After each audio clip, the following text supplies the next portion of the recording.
Oke, nama gue Fadli Faryasman, aka gue Banji Jumping. Gue kenal basket itu di tahun 2002-2003, masih SMP kelas 2. Dan akhirnya tahun 2003 itu gue langsung kenal namanya N1.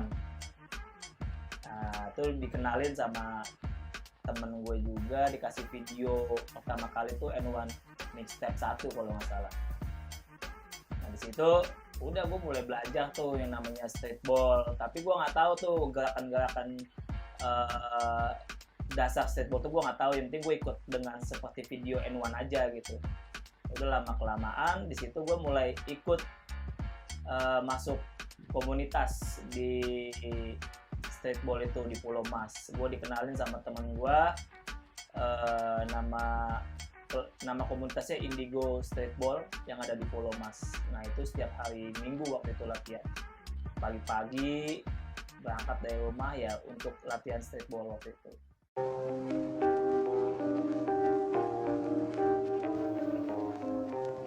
Kalau pengalaman sedihnya banyak sih, pengalaman sedih di dunia basket sih.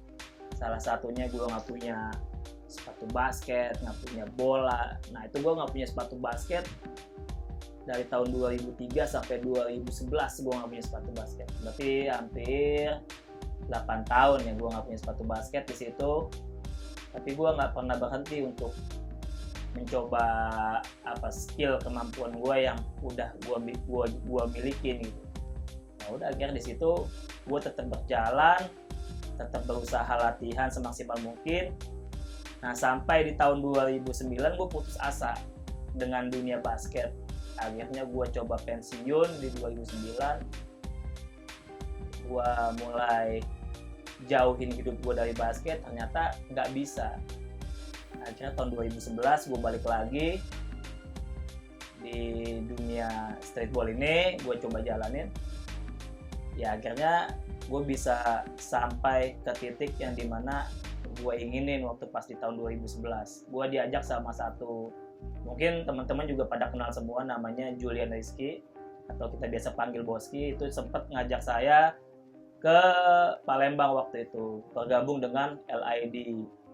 Jadi waktu pas saya berangkat ke Palembang, saya ikut dengan komunitas mereka dan akhirnya bisa kepilih City Selection waktu itu. Yang dimana saya datang ke sana cuman bawa duit 250.000 untuk sampai ke Palembang. Itu sedih banget menurut saya.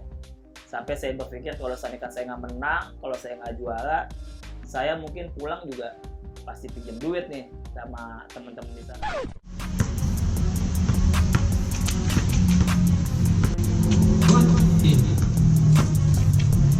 Side step, specialist jumper.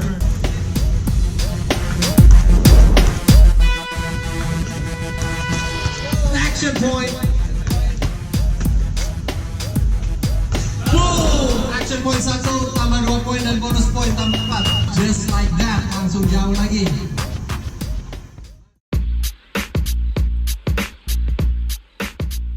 Saya bisa sampai ke titik yang dimana yang mungkin semua streetballer menginginkan itu, yaitu menjadi All-Star Streetball Nasional. Saya kebetulan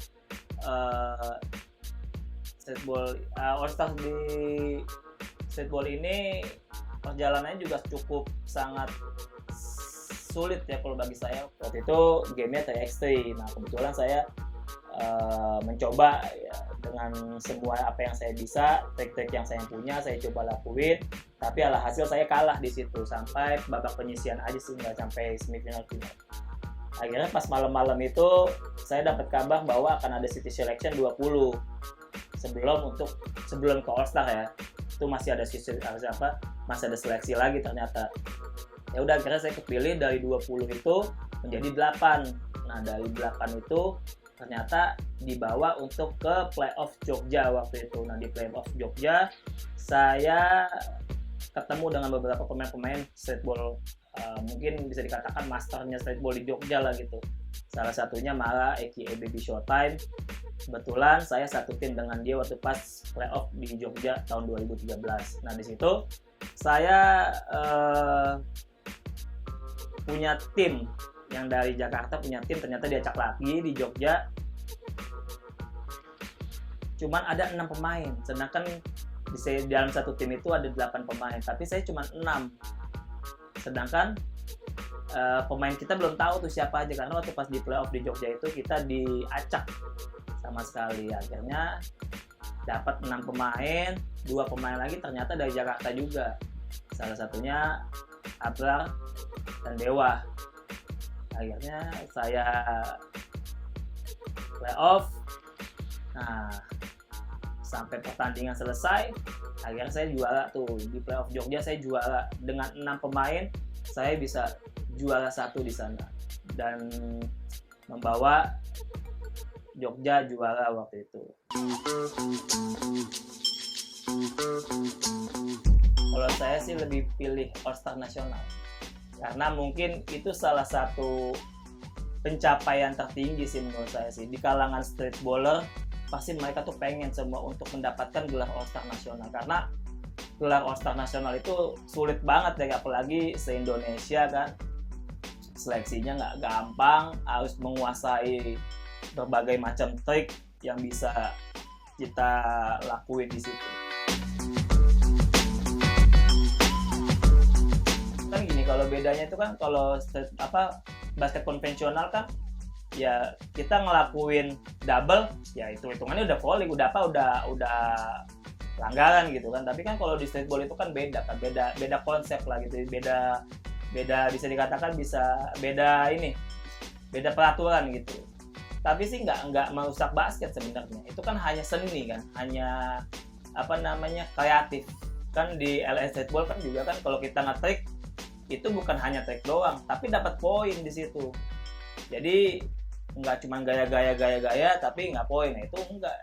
Malah lebih bagusnya kan kita trik, kita bisa dapat poin gitu. Juga. Partly backing down. Oh, action point.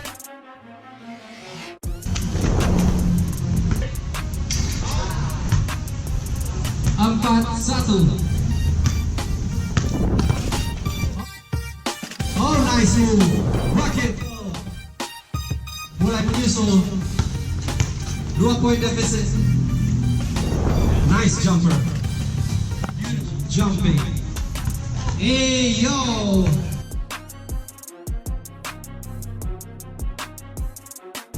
Doing some freestyle 2-pointer. Oh! He got the flow.